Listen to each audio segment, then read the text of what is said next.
How's it going, guys? My name is Zach with the Movie Castle, and today we're going to be taking a look at Monsters. This is Season 2, Episode 11, and this one's entitled Half as Old as Time. It originally aired December 17th of 1989, was directed by Christopher Todd, and stars Leif Garrett, Valerie Wildman, and Nick Ramus. And overall, this is a very, very standard and predictable episode. If you guys know Anthology horror, you know the formula.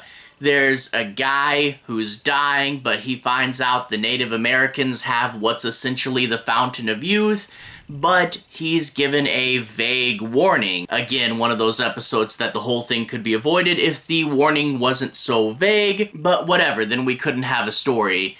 He's given a vague warning, and of course, we're going to drift into horror. Well, yeah, if you know Anthology horror, you know the tropes. Always listen to wisdom and advice, and if it's too good to be true, it definitely is. And that's what the episode is.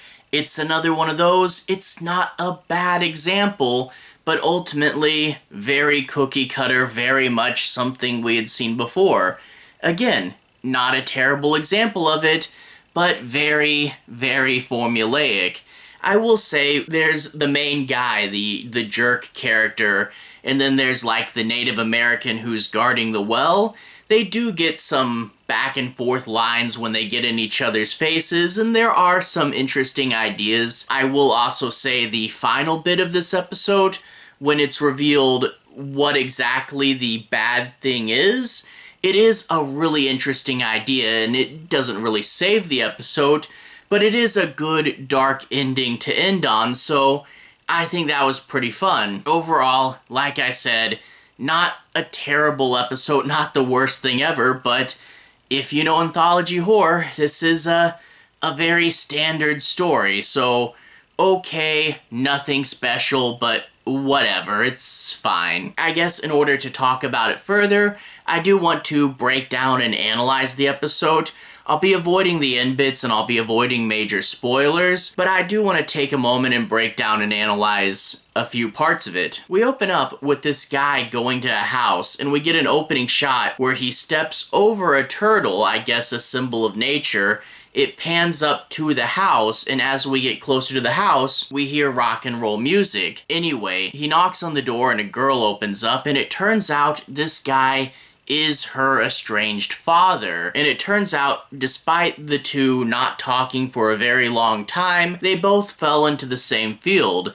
They're both studying Native American culture and artifacts, and they're both, I think, working with the same tribe. But he retired, he fell out of the field, and apparently they got in some fight and they haven't talked to each other in a long while.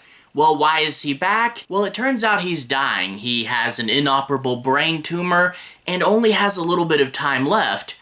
But he remembers that he heard a Native American legend of what's essentially a Fountain of Youth. However, the Native Americans never trusted him enough to tell him where this is, and he realizes that his daughter has built up much better relations with the tribe and asks if she can go and find the location from them.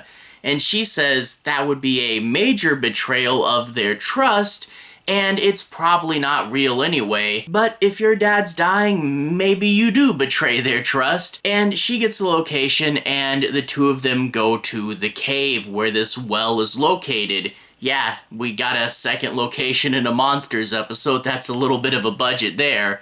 They go in the cave, there's this well of water, and there's a statue of a big snake above it, and he's quite eager to drink of the water, but they're stopped momentarily by a Native American whose job is to guard the cave, and he's going to tell them, again, kind of cryptically, that that's probably not a good idea, and he probably shouldn't do that.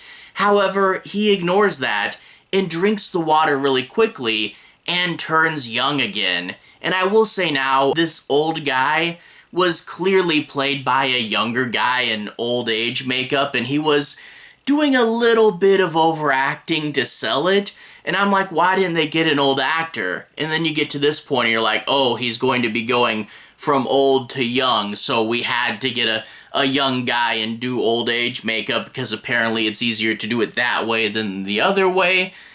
Not the best old man acting, but whatever. It's passable enough, but a little cheesy. Well, he's young, but it's only temporary. It only lasts for a little bit, and he goes, how do I get it to last forever? And the Native American that guards the well will say, well, there is a way, but it's a dark and terrible price. And I think I won't go any further for the sake of spoilers. Now, I will say there is a few, like I said, interesting moments where he starts to analyze and say maybe it's something scientific.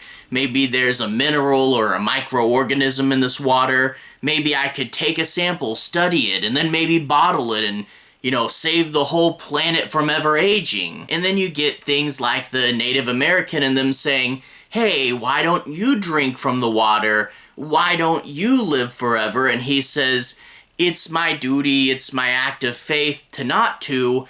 And that should be a big clue for you guys. Maybe you shouldn't be doing this. And there is also a kind of interesting point where after he drinks the water, he does have a little bit of, spacing problems, I guess you'd say, where things start to not make sense sometimes and he starts to forget important things. And you could do that in a really interesting and kind of surreal way, but it kind of just serves to move the plot along a little faster. And I do wish you got maybe more trippy stuff, but that would be hard to do on a Monsters budget. Overall, this episode was okay, but if you want a good, Fountain of Youth-esque story, maybe just go with Indiana Jones 3. That wasn't the Fountain of Youth, but it was still a similar idea. And hey, they both even have a Guardian character in them. But it turns out that Indiana Jones, as a TV show episode with a TV show budget, not necessarily the best. Overall, like I said, it's an okay enough episode. It doesn't do anything super special, but it's not the worst thing in the world. It's a good B-side. If you just want some random thing on TV, it's good filler, but it's, again, nothing special. We're about halfway through the season, and I can't wait to see what's coming up next. Anyway, though, to everyone who's watched so far, thank you for watching. To everyone who's liked and subscribed, thank you. You really are helping the channel out. I'll leave a relevant playlist on the bottom. This should be my Monsters playlist. If you guys want to see me talk about more episodes of the show, you should be able to find them there. Anyway, have a good day. I'll see you guys again very, very soon. Relevant playlist on the bottom. Have a good day now.